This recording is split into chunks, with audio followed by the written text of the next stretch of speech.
Hello and welcome to the Book Club on the Go, a podcast for book lovers like you. In today's video, we will explore The Immortals of Meleagha by Amish Tripathi. Published in 2010, this is the first book in the Shiva trilogy series and has become a beloved classic in Indian literature. Amish Tripathi, the author, is a writer recognized for his contribution to Indian literature.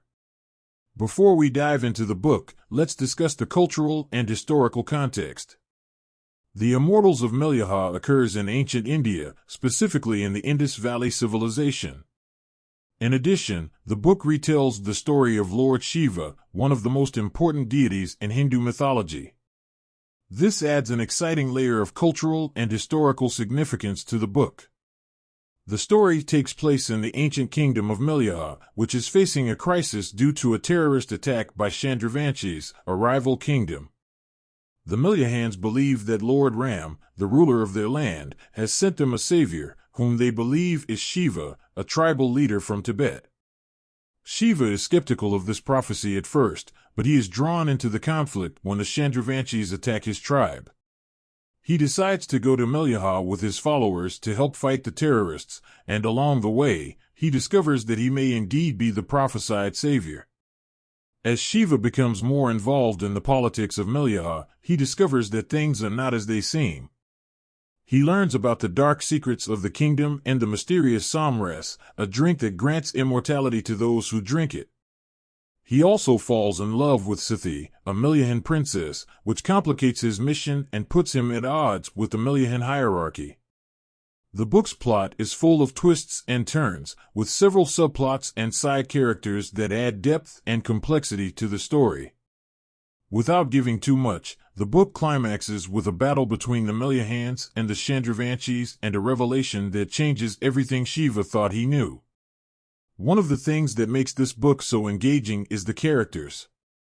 Each character is well developed and has unique motivations and backstories. Shiva, in particular, is a fascinating character because he is not the typical hero archetype. Instead, he is flawed, makes mistakes, and struggles with his identity and purpose. In terms of literary analysis, several elements make The Immortals of Meleagha stand out. One of the most notable is the use of symbolism. The book contains symbols and metaphors that add depth and meaning to the story. For example, the blue throat of Shiva symbolizes his internal conflict and struggle. Another symbol used throughout the book is the Naga, which represents the idea of duality and balance. Another exciting aspect of the book is the use of foreshadowing. There are several instances where events or details are mentioned early on in the book that become significant later on. This adds a layer of complexity to the story and keeps the reader engaged. For example, mentioning the Samras, a drink that grants immortality, becomes a significant plot point later in the book. The book also deals with themes of identity, morality, and politics.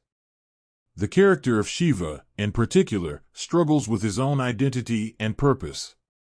He is seen as an outsider in Meleagha, and his actions and decisions affect the entire kingdom. The book also explores the idea of morality and the gray areas between good and evil. Finally, the politics of Meleagha are also a central plot point, as the kingdom is ruled by a strict hierarchy that is challenged throughout the book. I hope you enjoyed this summary. I recommend picking up a copy if you want to read or learn more about this book. Thank you for watching this video. I hope you enjoyed it and found my perspective helpful. Consider subscribing to my channel for more book reviews and related content. Also, you'll be the first to know when I upload new videos. It would mean a lot to me as a creator. If you liked this video, please give it a thumbs up and leave a comment below with your thoughts or recommendations for future videos. Thanks again for watching, and I'll see you at the next one.